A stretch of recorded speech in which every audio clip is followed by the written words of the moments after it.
So not every artist out there wants to make a living from their work. Not every artist wants to have a side hustle from selling their art, but a lot of you do, and I know that because you tell me, right? It's pretty simple, but if you want to sell your art, you have to be seen, and in order to be seen, you have to be willing to be misunderstood. You have to be willing to deal with trolls. You have to be willing to kind of battle through some of these tough things that happen when you put yourself out into the world, right? There's this really interesting concept that says every problem we have is actually a relational problem, or every fear that we have is actually a relational fear. Meaning, I don't just go to the grocery store, or not want to go to the grocery store rather, because I'm afraid of groceries. I don't want to go to the grocery store because I'm afraid of who I'm going to run into. I'm afraid of having to deal with that cashier that was a complete a-hole the last time that I was there, and he treated me like a big turd. Or I don't want to market. It's not that you don't want to market because you're worried about not selling. It's actually you're more worried about what it'll make you look like if you don't make sales, what someone's opinion of you will be, right? And the internet is not a very nice place sometimes, let's be honest. You, as a community, are proving that wrong in many ways, and I'm so grateful for that. All the comments that I get, well, I shouldn't say all, 90% of the comments that I get are very kind, very thoughtful, and very respectful, and I appreciate that so much. But, there's still that 10% of trolls that we're going to have to deal with. And so how do we get past these fears of being judged? What does it look like for us to figure that out? So I want to talk about that in today's episode. So let's jump into it.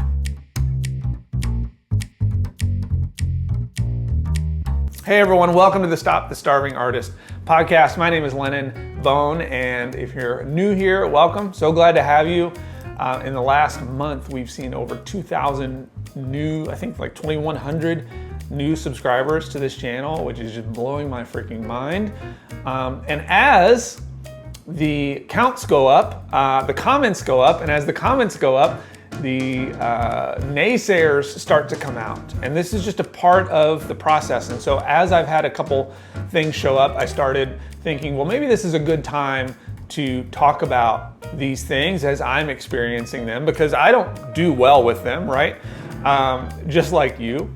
And I don't know that I'll have all the answers, but I really believe there's a framework here that's going to help you get past this fear of judgment. So we see this a lot with our clients, where they'll start to grow, and as they grow and they hit some sort of rapid succession, like that's when the trolls start to come out to play, right?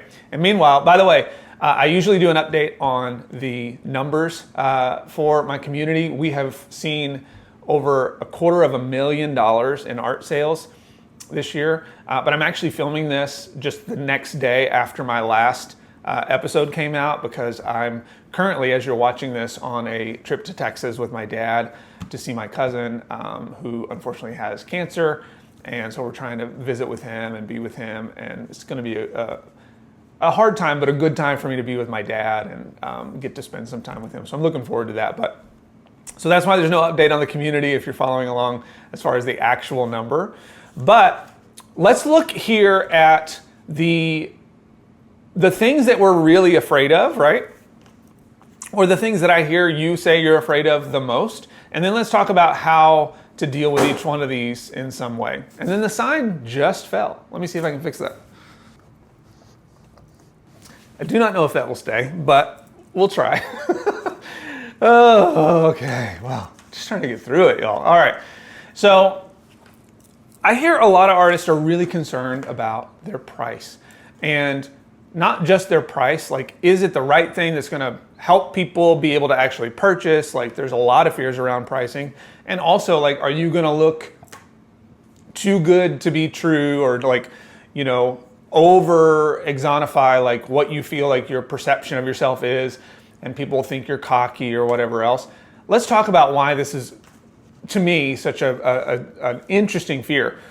This, I think, comes mostly from artists talking to other artists. I spoke at a conference recently, and it was really fascinating because a room full of artists, right?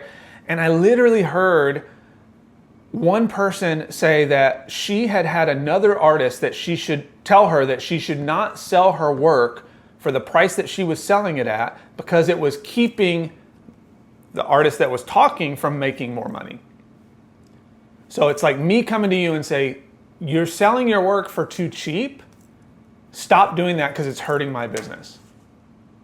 Let me tell you something about this. This is so ridiculous because this comes from a scarcity mindset. This comes from this place of, well, so-and-so is hurting my business. No, it is not your responsibility to price yourself in a way that helps some other artist's business. It is your responsibility to price yourself in a way that gets you business. And I love the thought of like price yourself in a position where you can sell it out, create demand and scarcity, increase the price, do it again, increase the price, do it again, right? Because there's something about building that awareness and scarcity that can really help you increase your prices. But doing it simply because you're afraid of what some other artist is going to say is absolute baloney, right? And artists can be real bullies sometimes, right? I get it from artists a lot. So when you think about your pricing, think about, well, what do you need in your business, okay?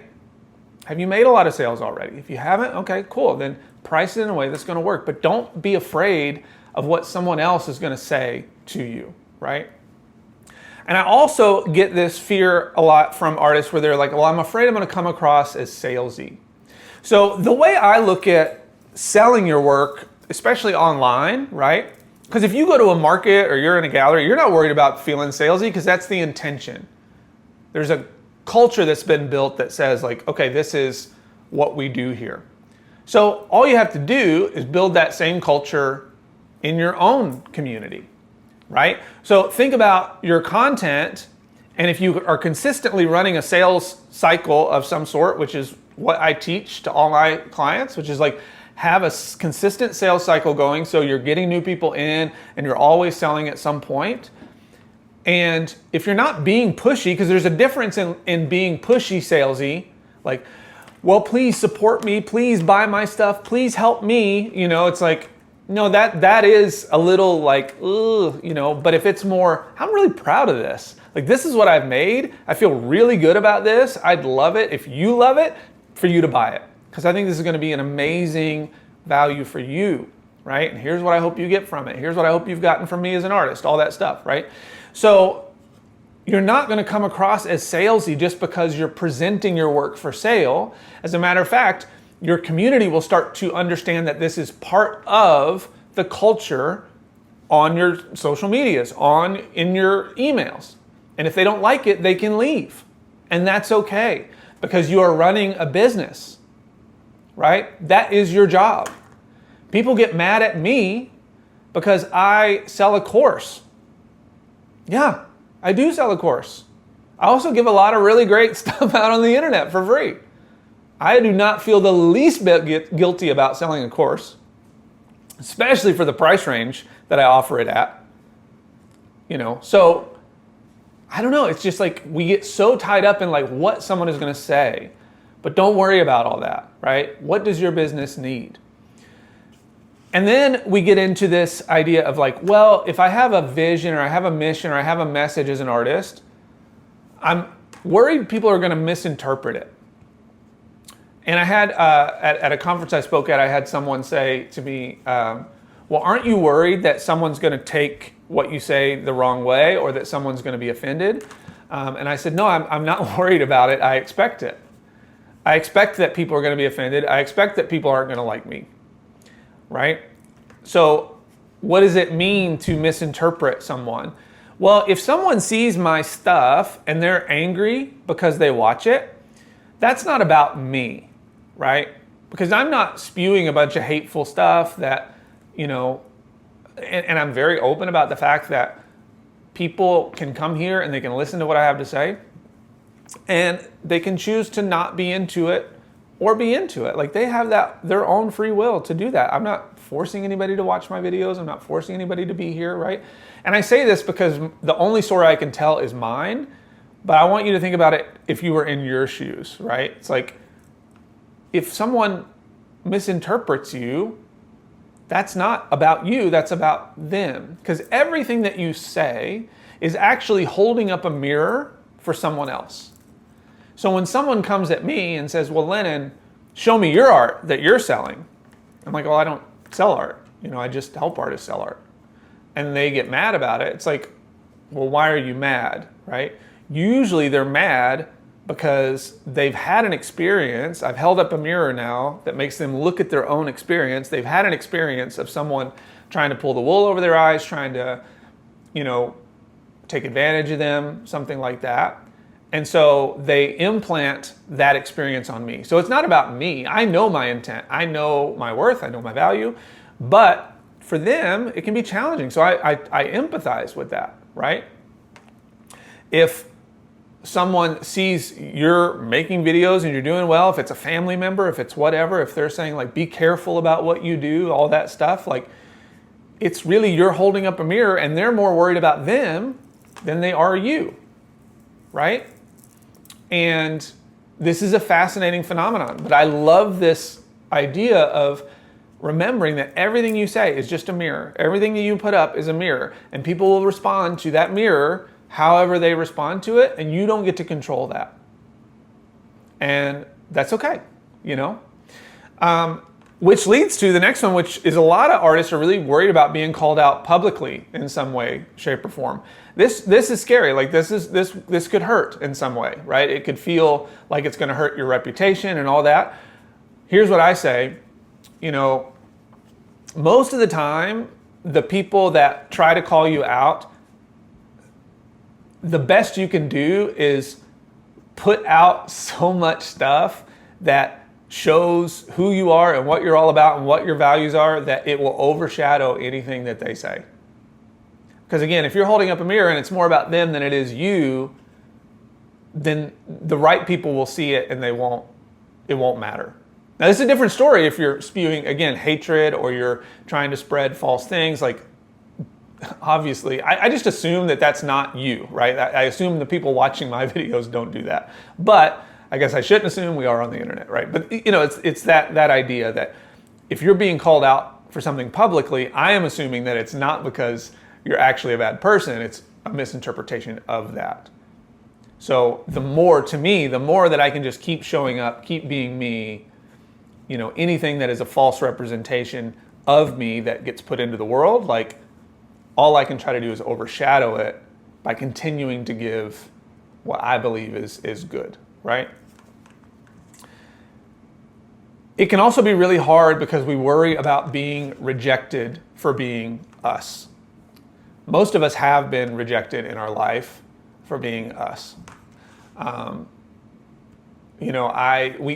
here's the cool thing about the internet, right? Someone making a snide comment or unfollowing you or whatever, like, that's not, I wouldn't consider that rejection. I consider it just the choice that the person is making. If you think about how we work as people, like, we run in tribes, right?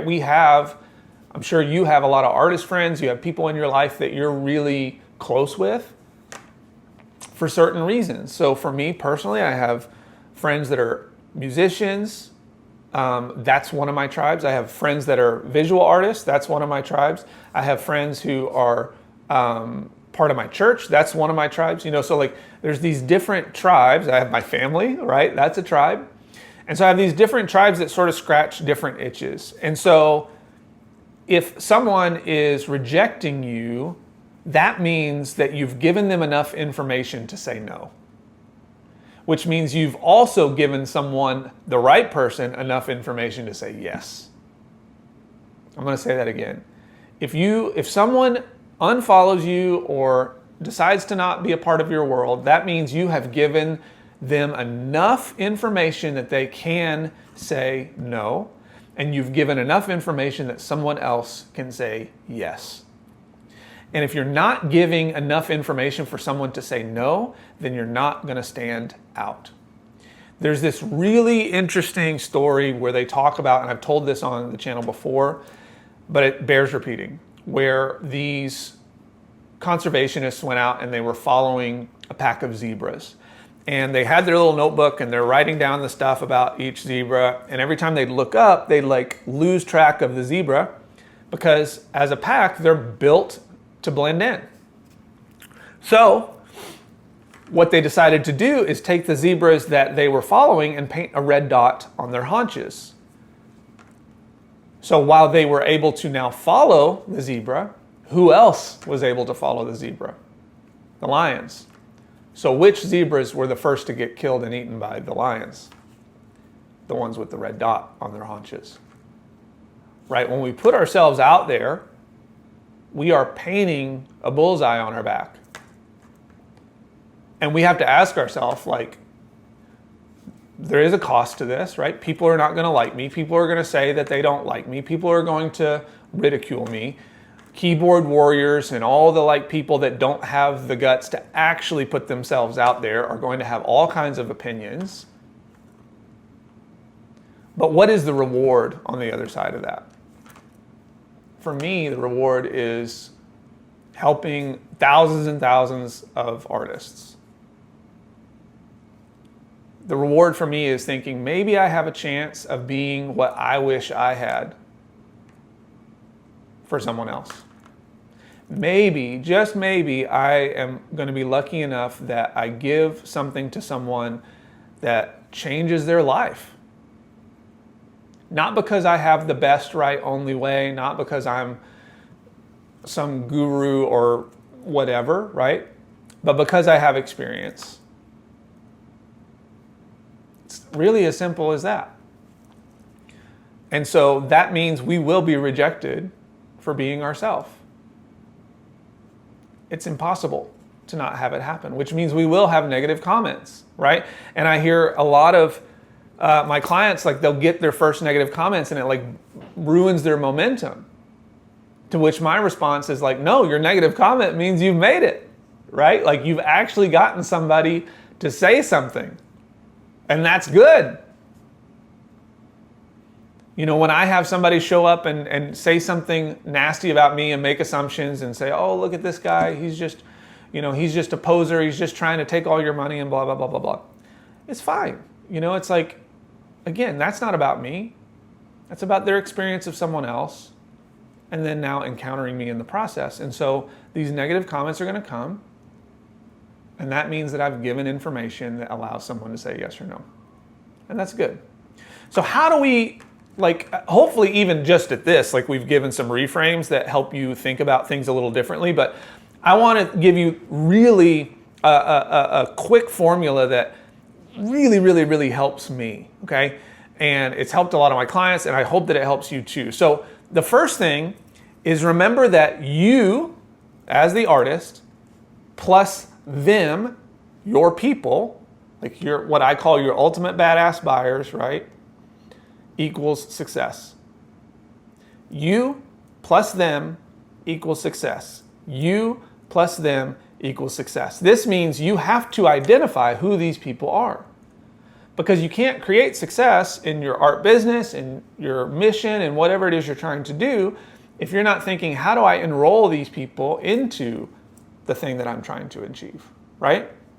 So you plus them equals success. It's not you equals success. You plus them equals success. So you need to know your why. Why do you get up every day and do this?